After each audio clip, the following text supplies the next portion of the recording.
먼저 하시죠. 예. 각기택 의원님 먼저 하세요. 예. 예, 이게 그 국정감사 증인 명단을 일단 봤는데요. 조금 원칙이 좀 필요할 것 같습니다. 이게 그때그때 정치적인 쟁점에 따라 가지고 이렇게 국정감사에 있어서 증인을 부르기 시작하면 정작 피감기관에 대한 국정감사에는 충실하지 못하고 그런 쟁점적인 사건들에 대한 증인에 대해서 집중적으로 질문할 것은 뭐 눈에 보듯이 뻔한 거여서 과연 국정감사의 성과를 거둘 수가 있는가 하는 차원에서 봐야 될 것 같습니다. 지금 이 명단을 보면 사실 솔직히 이야기합시다. 민주당에 불리한 수사한 사람들, 검사들 다 넣어놓은 거 아닙니까? 그런데 그 검사들 중에서 특히 민주당에 미운털이 박힌 검사들은 탄핵까지 해가지고 탄핵 청문회하면서 불렀던 사람들 아닙니까? 그런 사람들을 국정감사에 또 부르겠다는 것은 누가 봐도 정쟁용 아니겠습니까? 이렇게 본다면 왜 민주당에서는 민주당에 불리한 판결을 한 판사들은 안 부릅니까? 다 이유가 있을 겁니다. 법원에서 판결을 하는 판사들은 그래도 중립을 지켜주고 그런 법원에서 판결을 하는 것에 대해서 국감에서 부른다는 것 자체가 직무에 과도한 그런 정치적 개입이라는 고려 때문에 안 부르시는 거 아닙니까? 그렇다면 피감기관에 대한 감사를 하는 자리에서 수사를 한 검사들을 부르기 시작한다는 것은 똑같은 차원에서 본다면 판사하고 검사하고 사이에 뭐가 다르겠습니까? 민주당에서 분명히 본인들에게 불리한 사건 수사한 검사들 부른다는 것 명백한 거 아니겠습니까? 그런 부분들 좀 고려하시고요. 그리고 감사원에 대한 감사를 할 때 감사위원들을 다 부른다는 것은 저는 지금 처음 보는 것 같은데 이 감사위원들을 다 증인으로 불러가지고 감사한 내용 하나하나에 대해서 따지기 시작하면 향후에 감사위원들이 그런 내부적인 회의를 하거나 의사 결정을 할 때 그 당연히 업무상의 정치적 부담이 또 되지 않겠습니까? 그런 부분들에 대해 또 기준을 세워야 될 것 같고요. 그리고 우리가 법사위에서 뭐 가부에 대한 논쟁은 많았지만 그래도 수차례 탄핵 뭐 청문회라든지 이런 과정을 거쳐서 한번 나왔던 증인들에 대해 가지고 중복해서 불러가지고 또 한다는 것은 뭐 내용도 뻔할 뿐만 아니라 그 해당하는 증인들에 대해서 거의 인권 탄압 아닙니까? 한번 나왔던 증인들은 다 좀 제외를 하고 또 감사위원 같은 경우나 검사나 그리고 지금 다른 상임위에서 불러야 마땅한 그런 증인들까지도 지금 포함이 되어 있는데 국방부 장관이라든지 뭐 국가안보실장이라든지 이런 사람들까지 다 넣는다 그러면 법사위에서 너무 광범위하게 증인들을 부르는 거라고 생각이 됩니다. 한번 고려해 주시기. 네. 토론이신 거죠? 의사진행 발언이 아니라. 자, 토론하실 분 손 들어주세요. 네, 송석선 의원님. 네, 토론하세요.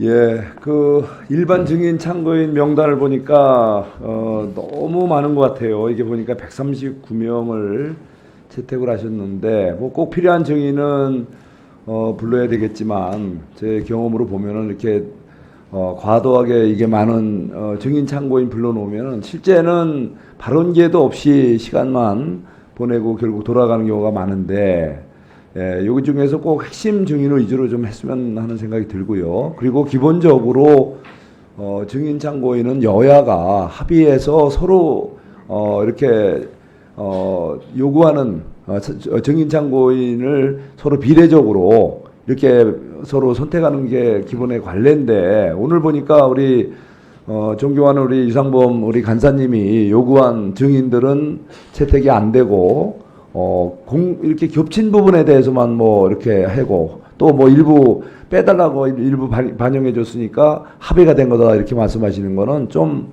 문제가 있는 것 같아요. 그래서 우리 유상범 간사께서 요구하신 증인 중에 겹치지 않은 부분 중에 꼭 필요한 부분은 좀 더 추가를 해주셨으면 좋겠고 그리고 또 여기에 또 너무 정쟁적으로 국민적 관점에서 우리가 관심사에 대해서 제대로 필요한 증인 참고인이 아니고 단순히 정쟁을 위한 증인 참고인들이 많이 눈에 띄거든요. 이런 부분은 좀 더 논의를 통해서 좀 걸러줬으면 좋겠습니다.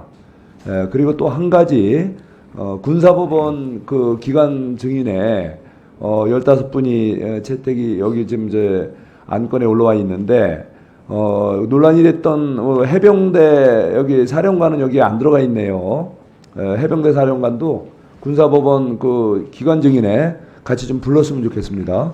예, 그래서 최근에 우리 최상병 그 특검 관련해서 우리 국민적 관심과 의혹이 큰데 이런 와중에 지금 대한민국이 지금 안보 상황이 굉장히 위중한데도 불구하고 예, 지금 뭐 정쟁에 특히 그 최안보 일선에 서 있는 해병대가 정쟁의 한복판에 놓이게 됨에 따라서 이게 굉장히 심각한 안보 위기를 맞고 있습니다. 그런 상황을 그날 좀 한번 이분을 불러서 한번 좀 점검 좀 했으면 싶어서 좀 양당 간사님께서 같이 우리 해병대 사령관도 군사법원 기관 중인으로 좀 같이 추가로 채택해 주셨으면 고맙겠습니다. 예, 이상입니다.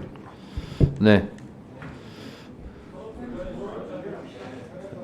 예. 조배석 의원님, 뭐 특별한 다른 얘기 있습니까? 예, 조배석 의원님. 토론 동의는 김용민, 박지원 의원님 등으로부터 들어왔습니다. 예, 토론해 주시죠. 네, 제가 이 증인 명단을 보니까 이창수 검사장 같은 경우는 기관 증인이면서 또 그냥 대전 고검에서 하는 거에 증인으로 또 소환을 했더라고요. 그래서 이 좀 중복된 게 아닌가. 그리고 이 중앙지검에 우리가 국정감사를 할 때 충분히 의문사항이 있으면 질문도 할 것이고 그런데 이게 조금 불합리한 게 아닌가 싶고요. 그리고 또 추가적으로 논의를 할 수 있는 것이 10월 2일 날 하면은 이제 일주일 못 채우지만 국정감사가 하루만 하는 게 아니라 거의 3주에 걸쳐서 하니까 그 뒤에 할 수 있는 기간에는 충분히 증인을 논의를 할 수 있고요.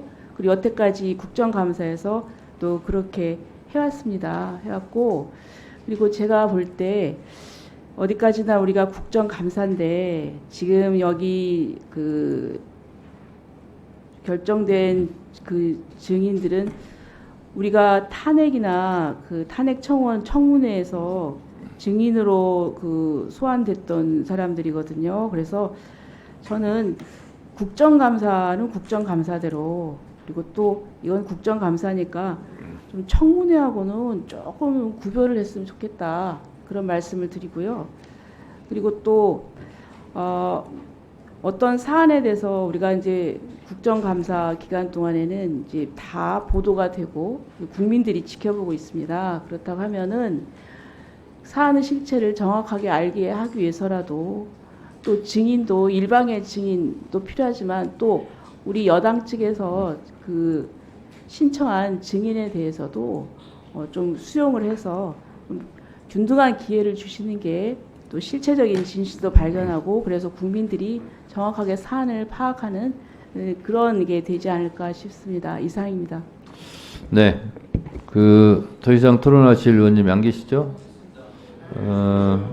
김용민 의원님께서 토론을 종결하자는 동의를 하셨고 계속 동호 반복일 가능성이 있고 그래서 제가 일단 진행하겠습니다. 해당 동의에 찬성하는 의원님 계십니까? 네. 박지원 의원님 등의 찬성이 있으므로 국회법 제71조에 따라 토론 종결 동의가 의제로 성립되었고 이에 대하여 국회법 제108조에 따라 토론을 하지 않고 표결할 것을 선포합니다.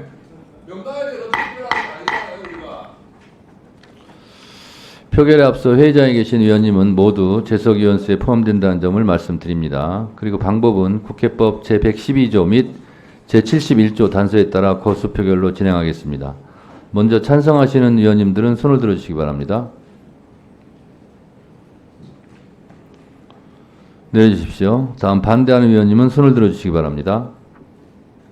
내려주십시오. 표결 결과를 말씀드리겠습니다. 재석 의원 총 10인 중 찬성 10인으로 가결되었음을 선포합니다.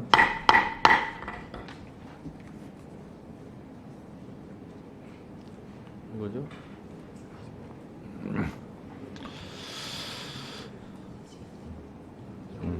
그러니까 여러 위원님들께서 제기해 주신 의견을 종합적으로 고려하여 배부해드린 명단 중 기관 증인 376명, 일반 증인의 경우 1번부터 84번까지 총 84명, 참고인의 경우 115번부터 130번까지 총 16명에 대하여 출석을 요구하고자 하는데 이의 없으십니까? 네, 이의가 없으므로 가결되었음을 선포합니다.